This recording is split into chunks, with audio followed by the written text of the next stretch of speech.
ধীমান সেন অম্লান চ্যাটার্জির বাড়িতে এসে ওনাকে বলে যে আপনি কোর্টে সাক্ষী দিতে যাবেন না, আর যদি আপনাকে সাক্ষী দিতেই হয় তাহলে সেটা আপনি আমার ফেভারে দেবেন নাকি আমার এগেনস্টে।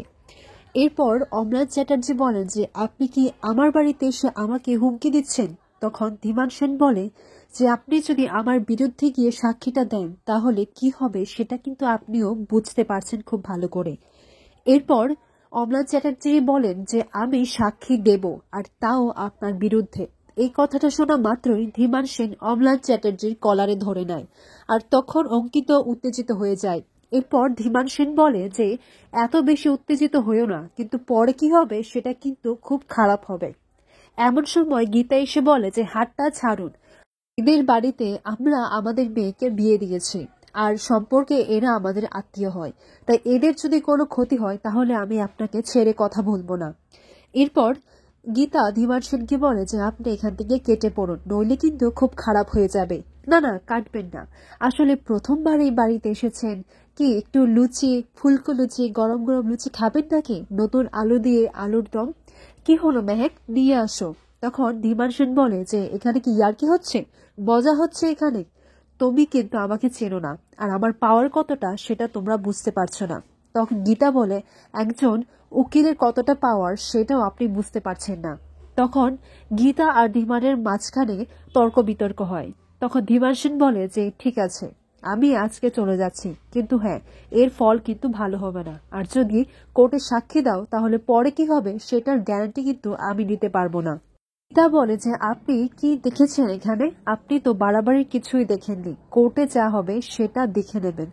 মানসেন যাওয়ার আগে বলে যে আমি ওয়ার্নিং দিয়ে যাচ্ছি, যদি সাক্ষীটা দেওয়া হয় তাহলে কিন্তু সবকিছু শেষ হয়ে যাবে। এরপর এইদিকে মেহেকের বোন ভাবতে লাগে যে তোরা এটা নিয়ে হাসাহাসি করছিস, উনি খুব পাওয়ারফুল লোক। তখন মেহেক বলে আরে ছাড় তো, তুই সব কি বলছিস, আমাদের গীতা বৌদি কি কম পাওয়ারফুল নাকি? গীতা বৌদি ছুরি মেরে না সবকিছু করতে পারে। এইদিকে দেখা যায় যে গিনি রাত বেরিতে কোথাও একটা বেরোচ্ছে, আর তাকে ছোটকা যখন কিছু জিজ্ঞাসা করে গিনি বলে যে আপনাকে কি কৈফিয়ত দিয়ে যেতে হবে নাকি, নাকি আপনি বাইরে দারোয়ান বসিয়েছেন নজর রাখার জন্য?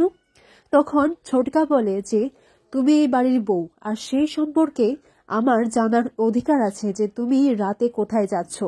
তিনি বলে যে এই বাড়িতে থাকার আমার কোনো ইচ্ছে নেই, কিন্তু হ্যাঁ, যতদিন না আপনাদের বাড়ির ছেলে আমাকে ডিভোর্স দিচ্ছে ততদিন আমাকে এখানেই থাকতে হবে, ডিভোর্স পেলেই আমি এখান থেকে চলে যাব। আর আমি ভুল করেছি যে আমি এই বাড়িতে এসেছিলাম। তখন ছোটকা বলে তোমার বর তোমাকে কখন ডিভোর্স দেবে আর কবে তুমি এই বাড়ি থেকে যাবে সেই সব বিষয়ে জানার আমার কোনো আগ্রহ নেই, সেই লক্ষণ রেখার সীমাটা পেরিয়ে যেও না। তখন গিনে বলে কেন, আপনি কি ভাবছেন যে না হলে কি কোনো রাবণ এসে তুলে নিয়ে যাবে? তখন ছোটকা বলে তোমার জীবনে তো রাবণ এসেই গেছে, ওই ধীমান সেন, কিরণকান্ত ব্যানার্জি আর ভজন মিত্তির। তুমি তো সেই সীমা পেরিয়ে গেছো। এইদিকে কৃপান পদ্মকে বলে যে ওর ঘর থেকে যেন বেরিয়ে যায়। তখন পদ্ম বলে কেন, আমি বেরিয়ে যাব কেন, এটা তো আমাদের দুজনের ঘর। ওই বাংলাতে বলে শোয়ার ঘর আর ইংরেজিতে বলে বেডরুম। এরপর কৃপান বলে কি তুই আমার সাথে থাকবি, তুই এক্ষুনি বেরো এখান থেকে। তখন পদ্ম বলে আচ্ছা ঠিক আছে দাঁড়ান, আমি একটা ফোন করে নিই। আর পদ্ম গীতাকে ফোন করে বলে আমাকে ঘর থেকে চলে যেতে বলছে। গীতা বলে কোন ঘর থেকে? এরপর পদ্ম বলে যে এই তো আমাদের ঘর, শোয়ার ঘর থেকে বলছে চলে যেতে। তখন গীতা বলে তুই এক কাজ কর, তুই না ওকে ঘর থেকে বের করে দে। ঘর থেকে বার করা হচ্ছে, দাঁড়া ফোনটা স্পিকারে দে তো। এরপর গীতা স্পিকারে রেখে বলে যে শোনো কৃপান, তুমি ওকে ঘর থেকে বের করে দিচ্ছ কি, সেকশন নাম্বার দিয়ে তুলে নেবো নাকি? বাইরে এখনো কিন্তু দুটো অফিসার দাঁড়িয়ে আছে। তো তোমার স্ত্রী, ওকে ভালোবাসা দাও, ওকে সম্মান দাও, আর ওকে যত্ন সহকারে রাখতে হবে। আর হ্যাঁ, বছরখানেক বাদে কিন্তু একটা সুখবরও আসতে হবে। এরপর কৃপান বলে সুখবর, কিসের সুখবর? তখন গীতা বলে বাচ্চা হবে। এইটা শুনে অগ্নিজিৎ মুখার্জি বাচ্চা হবে বলে দাদু হব আমি এই বলে চিৎকার করতে লাগে। আর গীতা বলে বাবা, আমার বাচ্চা হবে না, পদ্ম আর কৃপানের বাচ্চার কথা বলছি। এরপর গীতা পদ্মকে বলে আচ্ছা তোর পা ব্যথা করছিল না? এরপর পদ্ম বলে পা ব্যথা, হ্যাঁ করছিল তো। তখন গীতা কৃপানকে বলে কৃপান দাও, এবার তুমি পদ্মর পদসেবা করো, পদসেবা দিয়ে না হয় শুরু হোক। তখন গীতা বলে ভিডিও কলটা অন করে নে, আমি দেখব। এরপর কৃপান বলে, কেন, পা ব্যথা করছে? গলাটা ব্যথা করে না? গলাটাও টিপে দিতাম।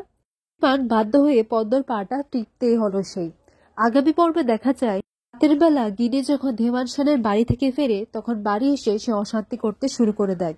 আর স্বস্তিককে বলে, তুমি দেখো তোমার আড়ালে এই সাত্বিক মুখার্জি আবার তোমার বউয়ের কানে কানে গিয়ে যেন না বলে আই লাভ ইউ, তুমি সেটা লক্ষ্য রেখো।